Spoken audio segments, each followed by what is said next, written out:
Student बेटा पहले तो सभी का जो है वो 9th क्लास में 9th एम सेक्शन है, सभी का वेलकम। और मेरी पहली वीडियो है और इसी तरह हम टाइम टू टाइम जो है वो वीडियो डालते भी रहेंगे और उसके साथ साथ जो है वो मैं कोशिश करूँगी कि लाइव सेशन भी हम ले पाएँ once in a week. Saturday को प्लान कर लेंगे ना अकॉर्डिंगली। तो अच्छा, कुछ फटाफट हम क्वेरीज ले लेते हैं। कुछ बच्चों का क्या होता है कि मैम फर्स्ट चैप्टर पूरा कट हो गया, नहीं कट नहीं हुआ है, उसमें से कुछ पोर्शन डिलीट हुआ है। ऐसे ही हर चैप्टर वाइज कुछ कुछ पोर्शन जो है वो डिलीट हुए हैं, ठीक है। मैंने उसके रिगार्डिंग एक वीडियो भी डाली है, लेकिन मैं खुद भी अपना देख करके और एक बार फाइनल जो है फिर मैं बता दूंगी। फिलहाल अभी हम लोग भी पूरा कंफर्म नहीं है, एक चीज़ तो ये। दूसरा, कई बच्चे बेटा अननेसेसरी मैसेजेस कर रहे हैं, वो ठीक नहीं है। अपनी इस टेंडेंसी को बदलो, ठीक है। थोड़ा सा वेट करो, पेशेंस करो। मेरे अभी तुरंत ये डालते ही कई बच्चों ने पर्सनल, और मैंने देखा कम से कम 15 बच्चों ने इस तरह से पर्सनल मैसेज कर दिया। तो ये चीज़ है ना, अब वो उस चीज़ को बदलो, अपनी मेंटालिटी को ठीक करो। तुरंत जो है कि हाँ हम व्हाट्सएप पे तुरंत रिप्लाई भी कर दें हर टाइम। वैसे मैं कोशिश करती हूँ कि मैक्सिमम बच्चों की जो है वो क्वेरीज़ को हम सॉर्ट आउट कर पाएँ, पर 24 घंटे तो पॉसिबल नहीं हो सकता ना। तो जो बिल्कुल ज़रूरी चीज़ें हैं उनको लेकर के डिस्कशन हो, आलतू फालतू की चीज़ें, okay ma'am, good morning ma'am, yes ma'am, thank you ma'am, ऐसे मैसेजेस को अवॉइड करो, ठीक है। तो फटाफट से टॉपिक पर आ जाते हैं क्योंकि वीडियो ना लंबी हो जाती है। और मैं कल की वर्कशीट के रिगार्डिंग कुछ क्वेश्चंस जो है वो यहाँ पर डिस्कस कर रही हूँ। पहले देख लेते हैं हम क्वेश्चन एक, वो था हमारा p² + 6p + 8। इस तरह के जो मैंने पहले भी बताया, क्या आ रहा है यहाँ पर p, यहाँ अगेन एक p है, यहाँ ऊपर स्क्वायर है, यहाँ पे ये +6 है, +8 है। तो ये क्या है? Combination of numbers and variable, जिन्हें हम अल्फ़ाबेट भी कह देते हैं। तो कॉम्बिनेशन है उन सब का। तो ऐसे इसको हम क्या कहते हैं? These are called polynomial. इसे पॉलीनॉमियल कहते हैं। अब इस पॉलीनॉमियल के हमने क्या बनाने हैं? फैक्टर्स बनाने हैं। तो फैक्टर, ध्यान रखें, फैक्टर क्या होता है? यानी we have to change it in form of multiples. जैसे सपोज हमारे पास 6 है, 6 के फैक्टर्स हम क्या बना सकते हैं? एक तो हम इसको तोड़ के लिख सकते हैं 4 + 2, लेकिन ये हमारे फैक्टर्स नहीं है क्योंकि ये प्लस की फॉर्म में है। तो इसके फैक्टर्स क्या होंगे? 3 × 2 हो जाएगा। ये फैक्टर्स की फॉर्म में है, यानी जहाँ पर मल्टीपल्स की फॉर्म में हो। अब ये एक पॉलीनॉमियल है, ठीक है, मैं लिख देती हूँ दोबारा से, पॉलीनॉमियल है और इसके बनाने हैं फैक्टर। अब now what is the type of the polynomial? Polynomial की टाइप क्या है, किस तरह का पॉलीनॉमियल है, ये ज़रूरी है ध्यान रखना, बहुत बहुत बहुत ज़रूरी है। यहाँ पर हमारे पास जो डिग्री है, जो सबसे बड़ी पावर है, वो कितनी है? सबसे बड़ी पावर हमारी है 2। तो ये कौन सी पॉलीनॉमियल हो गई? This will be called as quadratic. मैं क्वाड लिख रही हूँ, क्वाड्रेटिक पॉलीनॉमियल, लेकिन क्वाड का मतलब जो ये क्वाड लिखा है तो ये क्वाड्रेटिक है, क्वाड्रेटिक, पूरा क्वाड्रेटिक पढ़ना है, ठीक है। तो पॉलीनॉमियल हमारे पास कौन सी है? क्वाड्रेटिक। और करना क्या है इसमें? To make the factors of the polynomial. अब इसके फैक्टर्स बनाने के लिए क्या प्रोसेस है? सुनो ध्यान से बेटा, it will be very helpful for you, और ये तुम्हारे बहुत काम की भी चीज़ है। अगेन बहुत बहुत बहुत काम की चीज़ है, बहुत इम्पॉर्टेंट टॉपिक है। ये हमारा 10th क्लास में भी कंटिन्यू रहेगा। अब 10th में बच्चे क्या होते हैं? फिर ब्लैंक होते हैं कि हमने तो ये कभी पढ़ा ही नहीं है। तो ये सिचुएशन ना हो, इसे अवॉइड करना। सबसे पहला हम देखेंगे, सबसे पहला हमारे पास यहाँ पर क्या, इसके आगे कोई नंबर है? अब कहोगे कोई नहीं है, कोई नहीं है, ऐसा नहीं है कि कोई नहीं है। अगर कोई नहीं होता तो ये 0 हो जाता, 0 तो डेफिनेटली नहीं है।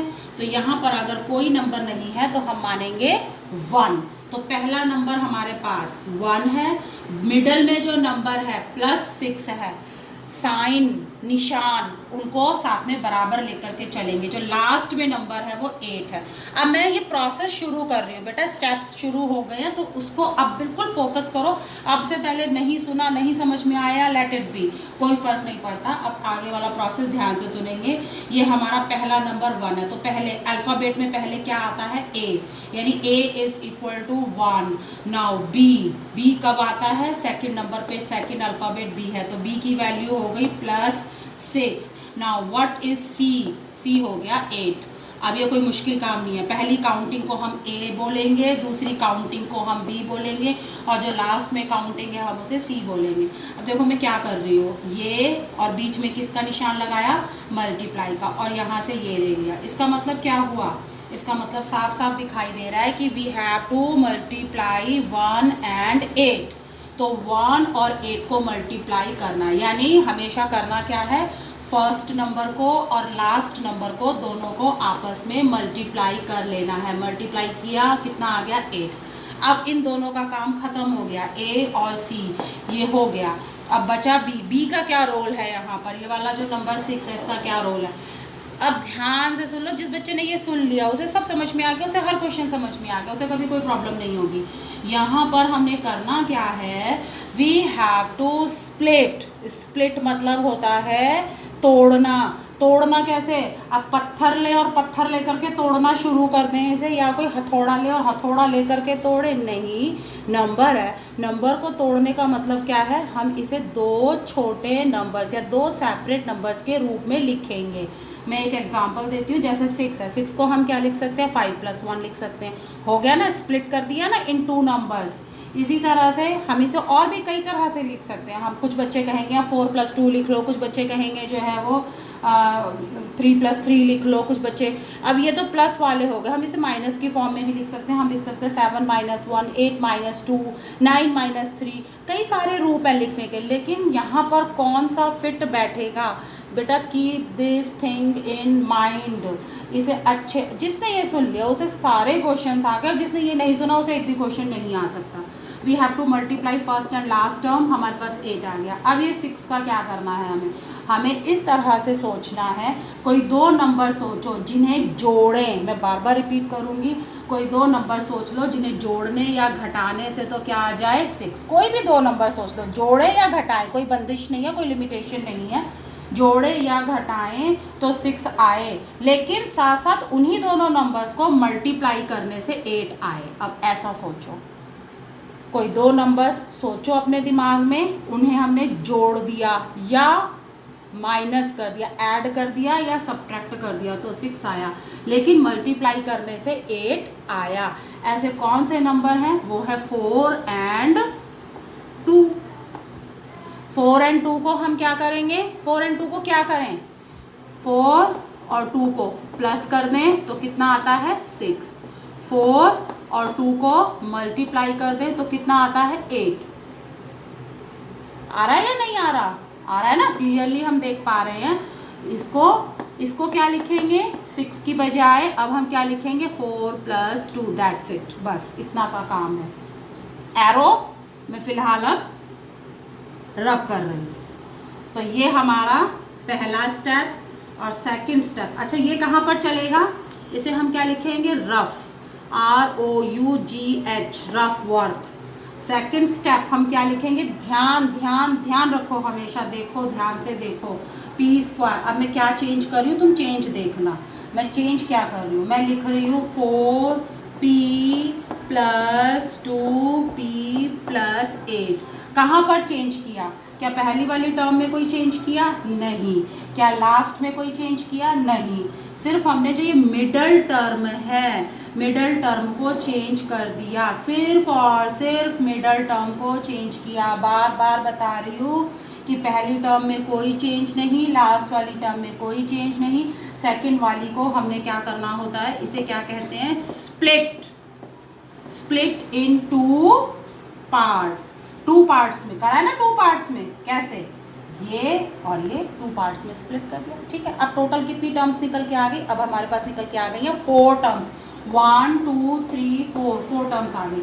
अब हमने इन 2 को एक ग्रुप बना लेना है। एक ग्रुप टाइप बना लेना और इन बाकी दो का एक ग्रुप टाइप बना लेना है। इन दोनों में हम देखेंगे क्या यहाँ पर p कितनी दफ़ा है, दो बार मल्टीप्लाई हो रहा है। यहाँ पर कौन कौन मल्टीप्लाई हो रहे हैं, 4 और p। तो दोनों में कॉमन जो दोनों ही जगह पर है, जो इसके साथ भी है और इसके साथ भी है, ऐसी चीज़ वो कौन सी है, p। उसे हमने बाहर ले लिया। जो इधर भी है और इधर भी है, इसके साथ भी है इसके साथ भी, उसे बाहर ले लिया।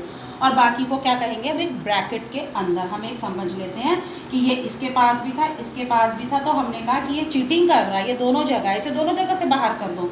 तो यहाँ पर सिर्फ क्या बचेगा, यहाँ इसके पास एक अकेला, अब ये अकेला ही रह गया, और इसके पास p तो हमने बाहर कर दिया, तो अंदर क्या बचा, केवल और केवल 4। तो ठीक, अब मैं एक बहुत शॉर्ट तरीका बता रही हूँ, बहुत शॉर्ट है, तो मैं कोई बताएगा नहीं, ये मैं बता रही हूँ कि यहाँ पर ब्रैकेट में p+4 लिखा है, यहाँ लिखा है ना p+4, यहाँ भी लिख दो, 2 बार लिखना होता है, जो यहाँ है वही यहाँ भी लिखना।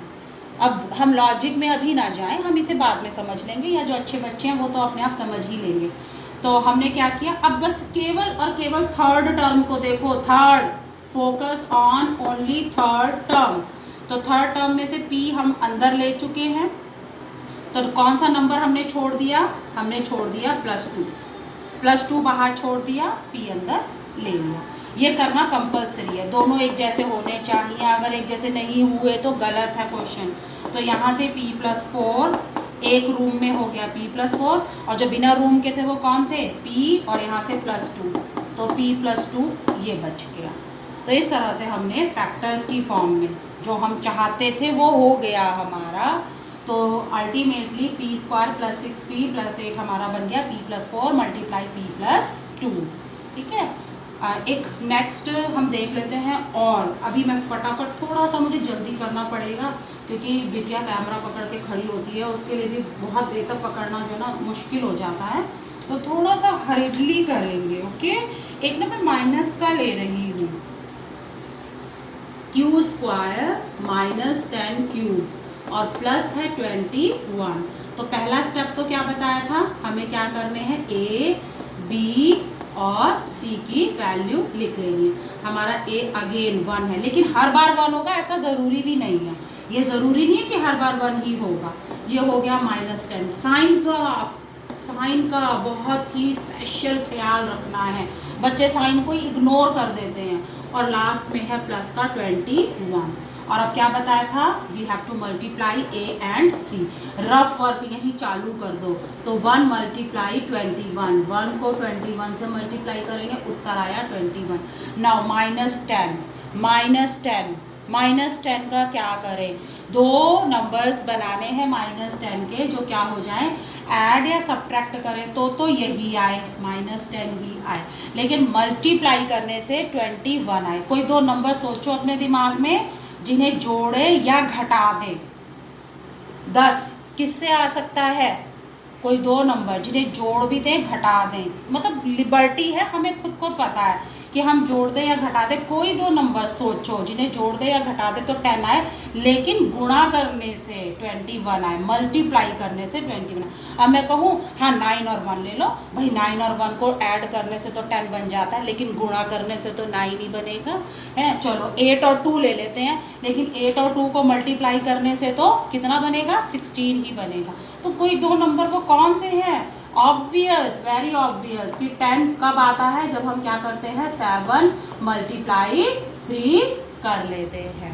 7 और 3 लेने पड़ेंगे, सॉरी प्लस का होगा हमारे पास यहाँ पर 7 + 3, तो 10 बनेगा, और गुणा करने से 21। लेकिन साथ में एक समस्या क्या थी, ये 10 नहीं था, ये क्या था, ये 10 नहीं था, ये माइनस का 10 था। बस जिस बच्चे ने ये पकड़ लिया ना, उसे सारे क्वेश्चंस आ गए, उसकी कभी गलती नहीं होगी। ये गलती बच्चे कहाँ करते हैं, इस स्टेप पे कर देते हैं कि -10 था, इसके आगे क्या लगाना पड़ेगा, माइनस था, माइनस ही लगाना। तो यहाँ पर भी क्या करने पड़ेंगे, अगर ये माइनस का, पहले तो हमने कहा 10 कैसे आता है, 7 + 3, लेकिन हमने कहा ये तो माइनस का था, ये अगर माइनस का है तो ये भी माइनस का हो जाएगा, और ये भी माइनस का हो जाएगा। इस चीज़ को ध्यान में रख लेना है, बस तुम्हारा सब काम ठीक होगा। सेकंड स्टेप में हमें क्या लिखना है, इस -10³ को किसकी फॉर्म में, इसे इसकी फॉर्म में लिख लेना है, जो हमने इसके वो स्प्लिट कर दिया है जो -7। अब बच्चे खाली -7 ही लिख देते हैं। अरे क्यू भी है भाई, क्यू को कहाँ छोड़ दिया, उसे नहीं छोड़ना, उसे खा नहीं लेना है। हम आधी चीज़ें खा लेते हैं, मैथ्स में क्या काम करते हैं, आधी चीज़ें हम हजम कर जाते हैं और उस वजह से हमारे नंबर कट जाते हैं। अब इन दोनों में कॉमन क्या होगा, ऑब्वियसली क्यू। तो अंदर क्या बचेगा, क्यू -7। और क्या बताई थी तुम्हें, एक बहुत आसान सी ट्रिक, यहाँ भी लिख देना क्यू -7। यहाँ अगर क्यू -7 लिखा है तो यहाँ पर भी वही लिखना। और अब इस थर्ड में ढूंढो, क्यू तो हम अंदर ले गए, तो क्या बचा -3। तो इसके फैक्टर्स क्या हो गए, क्यू -7 एंड क्यू -3। कितने आसानी से बन गए फैक्टर्स। छोटे, बहुत छोटे क्वेश्चंस हैं ये, बहुत बहुत बहुत छोटे क्वेश्चंस हैं और साथ साथ इजी भी हैं। तो मैं करवा देती हूँ फटाफट, बिटिया शायद पकड़ ही लेगी, इतनी थोड़ी देर और बियर कर लेगी। एक मैं बता देती हूँ, 2t², शायद आई थिंक यही था, मैं पजल हो रही हूँ थोड़ा। 2t² -t -10। तो यहाँ पर हमारा a आ गया 2 और b हमारा कितना, कहोगे b तो है ही नहीं, है क्यों नहीं, -1 है। और c हमारा कितना है, -10 है। ठीक है, तो यहाँ पर हम इन दोनों को मल्टीप्लाई कर लेते हैं तो हमारा कितना आ जाएगा, रफ वर्क चालू कर दें तो 2 × -10 हमारा बन गया -20। अब 1, इस 1 को 2 पार्ट्स में लिखना है ऐसे। वही मैं अगेन रिपीट कर रही हूँ, 2 नंबर सोचो जिनको जोड़ दें या घटा दें। ऑब्वियसली हमें घटाना ही पड़ेगा, किसी को जोड़ने से तो 1 नहीं आता। तो कोई 2 नंबर्स है जिन्हें घटाएं तो 1 आ जाए, लेकिन गुणा करें उन्हीं को आपस में तो 20 आए। ऐसे 2 नंबर जिन्हें घटाएं तो 1 आए और गुणा कर दें आपस में उन्हीं दोनों को तो 20 आ जाए। 1 मिनट का पॉज ले रही हूँ, इतने शायद कुछ बच्चे सोचने लगे। 1 मिनट का पॉज ले रही हूँ कि 2 नंबर सोचो जिन्हें घटा दें तो 1 आए और गुणा कर दें, मल्टीप्लाई कर दें तो 20 आए। सोच लिया होगा शायद कुछ बच्चों ने। वो कौन से नंबर हैं, वो नंबर है 5 और 4। तो 1 कैसे आ सकता है, 1 5 -4। अगेन जो मेरा फंडा है, जो मैं सोचती हूँ कि नहीं वो 1 नहीं था, वो तो -1 था। इसके आगे अगर माइनस लगाया तो सबके साइन चेंज हो जाएंगे, इसका साइन माइनस हो जाएगा और इसका प्लस हो जाएगा। कोई दिक्कत हुई ही नहीं हमें, कहीं हमें कोई गड़बड़ होगी ही नहीं अगर हम इस तरह से काम करेंगे। अब लिख लो फटाफट, क्या लिख लें, ये दोनों लिख लें, -5t और +4t -10। ठीक है, इन दोनों में क्या कॉमन निकल आएगा, एक t कॉमन निकल आएगा। अंदर क्या बचेगा, अब खाली t मत कह देना, 2 भी है साथ में, 2t -5। और क्या बताया था, यहाँ पर भी वही लिख लो, मैं आज भी ऐसा ही काम करती हूँ, 2t -5। तो t तो हमने अंदर ले लिया और यहाँ पे 4 बाहर आएगा। कुछ बच्चे सोचेंगे हाँ 4 बाहर लिख देते हैं, नहीं, हमने 2 भी अंदर ले लिया, 2 अंदर ले लिया तो बाहर केवल 2 ही बचेगा। इस चीज़ का ध्यान रखना। तो हमारे 2 फैक्टर्स कौन से बने, एक तो बना t+2 और दूसरा बन गया 2t -5। एक मैं छोड़े दे रही हूँ तुम्हारे लिए, वो बच्चे खुद से सॉल्व करेंगे। 4 पार्ट्स हैं, इसके अलावा कुछ एग्जाम्पल भी दिए हुए हैं, उन एग्जाम्पल को जो है वो उनकी एक्सप्लेनेशन भी दी हुई है, उसके साथ भी करके देखो, ऐसा भी करो और इस तरह से बेटा जो है वो काम करो, प्रैक्टिस करो और मोर क्वेश्चंस की प्रैक्टिस करो। नेट पे सर्च कर लो, बुक में देख लो, इस तरह के क्वेश्चंस तुम्हें 2nd चैप्टर में मिलेंगे, उनको सॉल्व करने की कोशिश करो क्योंकि 10th में हमारे लिए ये बहुत इंपॉर्टेंट है। बिल्कुल एक पूरा चैप्टर है इनके ऊपर, बिल्कुल एक पूरा का पूरा चैप्टर, और बच्चे 10th में एकदम ब्लैंक होते हैं। तो आई होप कि बच्चों को जो है वो समझ में आया होगा, अभी काफ़ी चीज़ें जो है वो क्लियर हो गई होंगी। ओके बेटा।